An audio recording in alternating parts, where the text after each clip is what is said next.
I want you to picture the most stressful moment of your travel day. You have just landed after an 8-hour flight. You are tired. You are dehydrated. You are navigating a foreign airport, trying to find your connection or your driver. You pull out your phone to check your email or pull up your digital boarding pass. And then you see it. The red icon, 4% battery. Your heart rate spikes. That phone is your lifeline.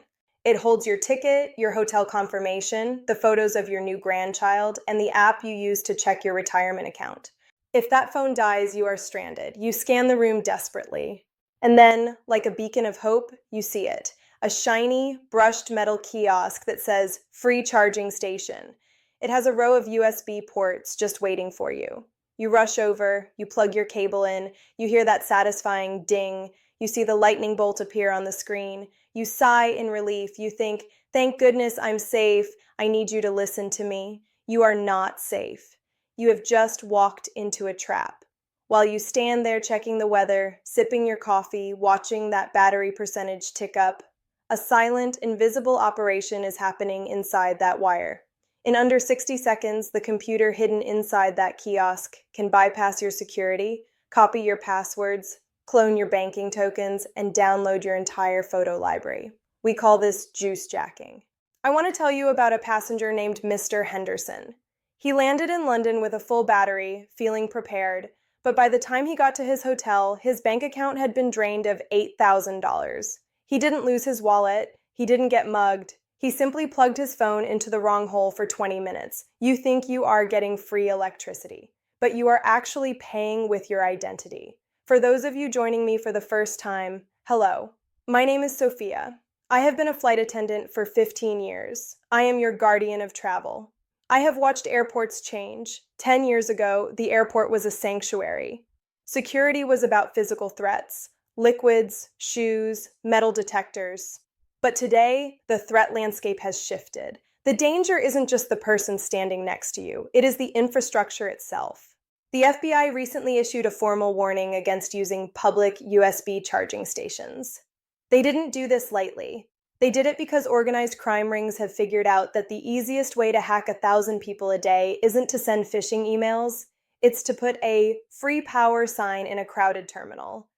I create these videos for you, my passengers who didn't grow up with a smartphone in your hand, because you are the primary targets.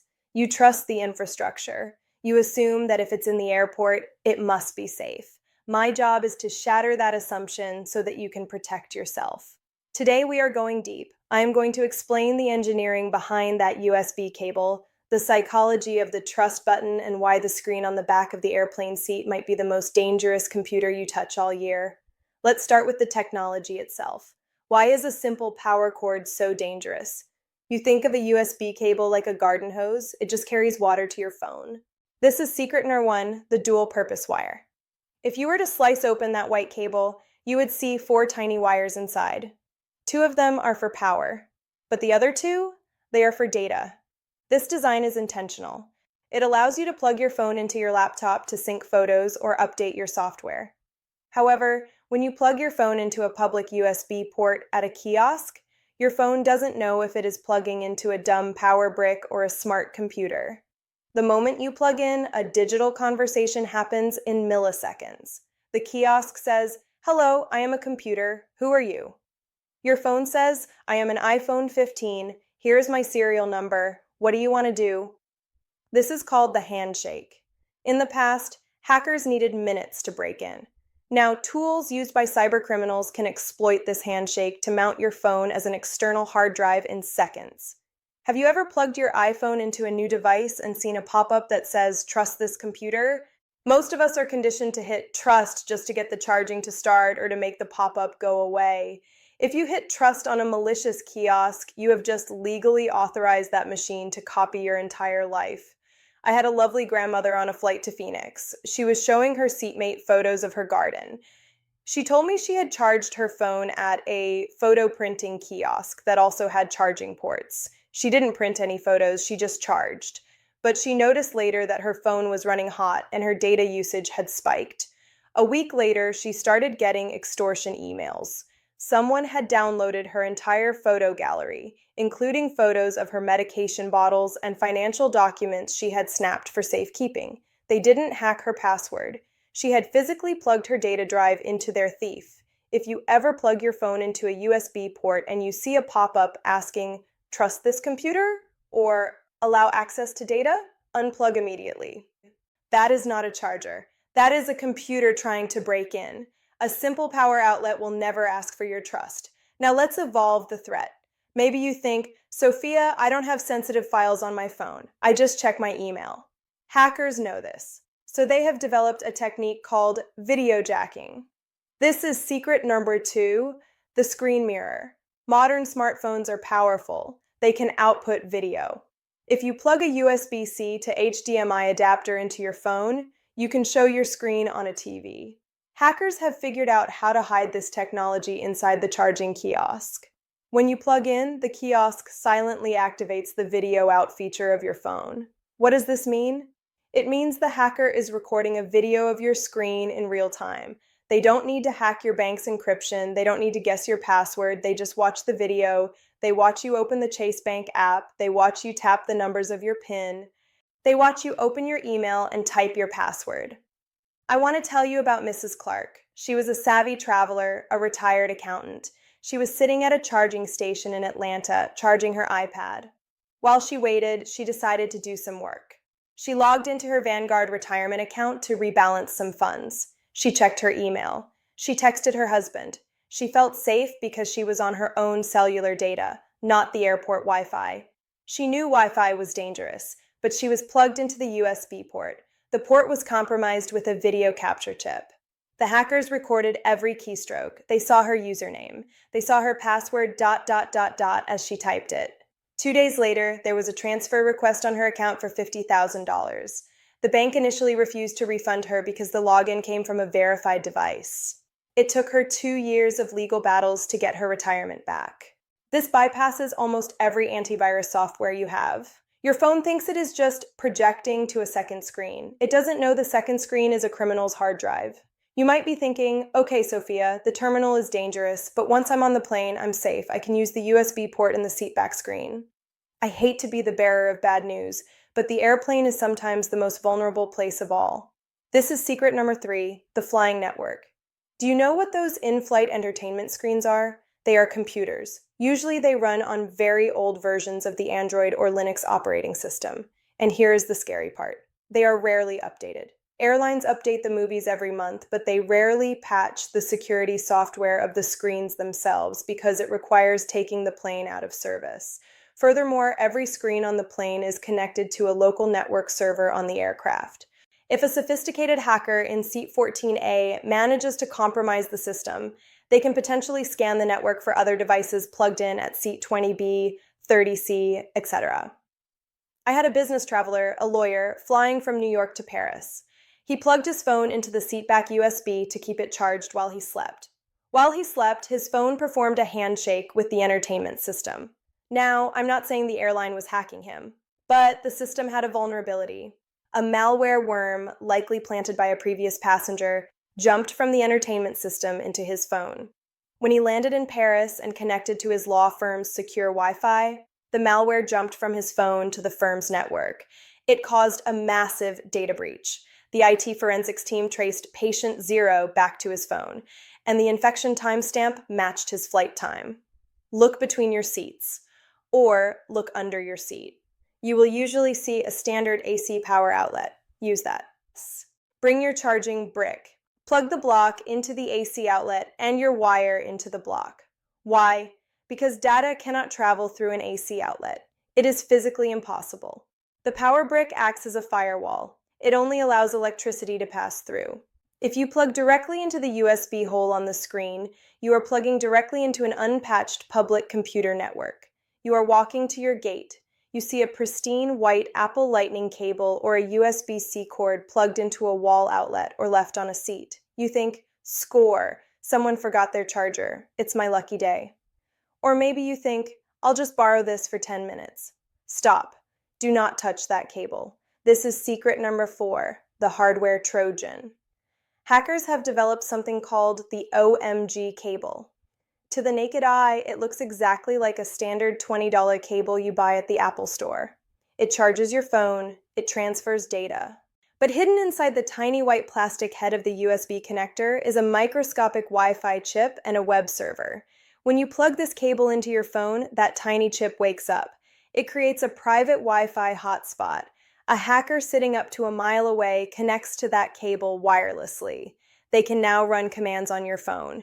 They can record every keystroke you type, including your passwords. They can even remotely lock your device and demand a crypto ransom to unlock it.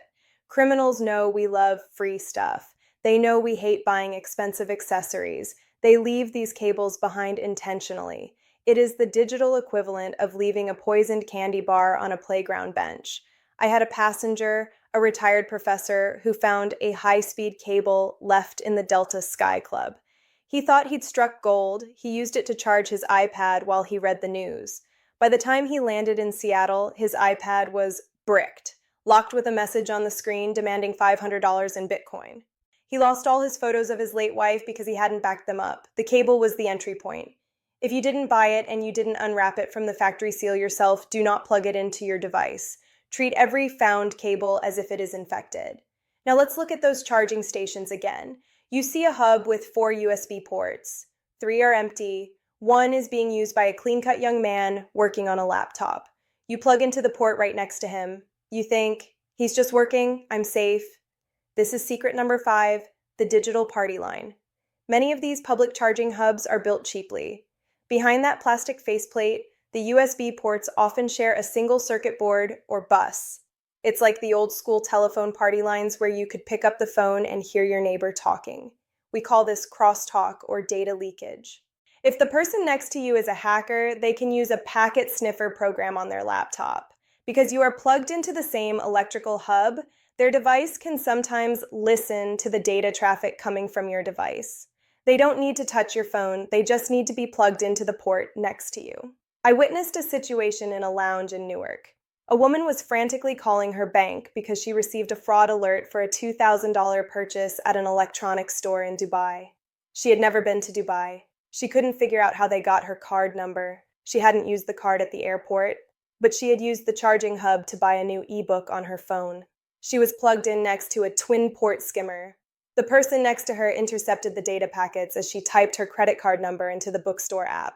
If you see a charging station with multiple ports and someone else is plugged in with a laptop or a strange-looking device, walk away. Do not share the circuit. This is the secret that keeps me up at night. Most of you tell me, Sophia, I'm safe. I have 2-factor authentication. My bank sends me a code. Hackers can't get that. I am sorry to tell you, juice jacking bypasses 2-factor authentication. This is secret number 6, session hijacking. When you log into your Bank of America or Chase app, you type your password and the bank sends you a code. You enter the code, you are in. To keep you from having to type that code every single time you click a button, the bank issues your phone a digital wristband called a session token or cookie. As long as you have that wristband, the bank trusts you. When you plug into a compromised kiosk, the malware doesn't steal your password. It steals the wristband. It copies the session token file from your phone to the hacker's computer. The hacker then uploads that token to their browser. Now, when they go to the bank website, the bank sees the wristband. The bank thinks, oh, this is Mr. Smith. He already verified himself 10 minutes ago. It lets them in without asking for a password and without sending a new text code. This is devastating for retirees. We are talking about 40 years of savings drained in minutes. And here's the worst part. The banks often refuse to refund the money. Why? Because their logs show that the transaction came from a verified session. It looks like you did it. They claim it wasn't a hack in the traditional sense. It was authorized access. A couple I flew with, the Millers, were on their way to a retirement cruise. They plugged in at the gate to download their boarding passes. Mid-flight, their daughter messaged them via the plane Wi-Fi asking why they had wired $40,000 to a bank in Cyprus. Their session had been hijacked. The hackers drained their checking account. The bank fought them for 6 months. They eventually got some back, but their trip of a lifetime was spent on the phone with the fraud department crying in their cabin. Never ever log into financial apps while plugged into a public charger.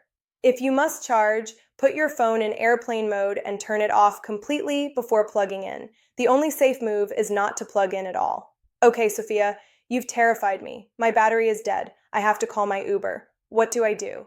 You buy a $7 device that fits in your pocket and makes you invincible. This is secret number 7, the USB data blocker. What is it? It is a tiny dongle, about the size of your thumb, that goes between your charging cable and the USB port. Remember secret number 1? A USB cable has 4 pins, 2 for power, 2 for data. This dongle literally removes the 2 data pins. They are gone. It physically prevents any data from flowing. It turns a smart connection into a dumb power connection. You can plug into an infected kiosk, a hacker's laptop, or a compromised airplane seat, and nothing can happen. Only electricity can flow. Go to Amazon or an electronics store, search for USB data blocker, take the dongle, plug your charging cable into it, use a piece of electrical tape to tape them together permanently. Now, your travel cable is physically incapable of transmitting data. You never have to worry about juice jacking again because you have removed the juice from the jacking. Most reputable data blockers are red or have a clear case so you can see the missing pins. If you see a red USB tip, you know you are safe. We have talked about all the scary things that can happen. Now, I want to give you the one solution that is 100% hack-proof. It is old school, it is low-tech, and it is the only way I charge my phone when I travel. This is secret number 8, the wall hugger protocol. You might see people sitting on the dirty airport floor, huddled around a random electrical outlet near the bathroom or a vending machine. You might think, poor things, they look so uncomfortable. I look at them and think, those are the smartest people in the terminal. Here is why the wall outlet is superior to the USB port. An AC outlet delivers alternating current. It is raw, dumb electricity. It has absolutely no data capability. There are no pins for data transfer in a wall socket. It is physically impossible for a hacker to send a malicious code through a standard electrical grid into your phone's charging brick. The brick acts as a physical firewall. It takes the electricity, converts it, and sends it to your phone. It blocks everything else. Many new phones come with just a cable, not the brick. You must go out and buy a dedicated travel brick. Do not rely on finding USB ports. Rely on finding wall outlets. Yes, you might have to look behind a row of seats. Yes, you might have to move a trash can. But that minor inconvenience is the price of total security. But Sophia, you ask, what if I can't find a wall outlet? What if the only thing available is the USB kiosk? There is one way to use that kiosk safely. Use a portable power bank as a middleman. Plug the kiosk into your power bank. Let the power bank charge up. Then, unplug the power bank from the kiosk. Plug your phone into the power bank. Why this works? A power bank is a dumb battery. It has no operating system. It has no photos to steal. It has no banking apps. If the kiosk tries to juice jack the battery, there is nothing to steal. The malware has nowhere to go. By charging the battery first and then using the battery to charge your phone, you have created an air gap. You have physically separated your phone from the dangerous network. It is the ultimate filter. I was on a layover in Chicago O'Hare. The wall hugger spots were all taken. I sat down at a charging table. Everyone else was plugged directly into the USB ports. I pulled out my Anchor battery pack. I plugged the pack into the kiosk. I plugged my phone into the pack. A businessman next to me asked, "Why are you doing that?" "It charges slower." I told him, "Because if this kiosk is infected, my battery pack can't get a virus. My phone stays clean." He looked at his own phone, plugged directly into the port, and turned pale. He unplugged immediately. Be the person who knows better. Be the wall hugger. Be the battery user. We have covered a lot of technical ground today. From the microscopic chips in O.MG cables to the session hijacking of your bank account. I know this is frightening. The idea that a simple wire can betray you goes against everything we were taught about technology, but awareness is your armor. Now that you know the threat exists, you can spot it. I want to hear from you in the comments right now. Be honest with me. I won't judge. Question of the day. Have you ever used a found cable or plugged into a public USB kiosk because you were desperate? Type guilty if you have done it in the past. Type never again if you are going to buy a data blocker or a power bank after watching this video. Also, if you have a favorite brand of portable battery that you trust, let us know below. Our community helps each other stay safe. I want to leave you with this final thought. Your smartphone is not just a phone anymore. It is your filing cabinet. It is your bank vault. It is your photo album. It is the key to your digital identity. For my generation and yours, we tend to be very careful with our physical wallets. We zip them up. We hold them tight in crowds, but we leave our digital wallets wide open every time we plug into a strange port. I want you to travel the world. I want you to send photos of the Eiffel Tower to your grandkids. I want you to check your stocks from a beach in Hawaii, but I want you to do it on your terms, not a hacker's.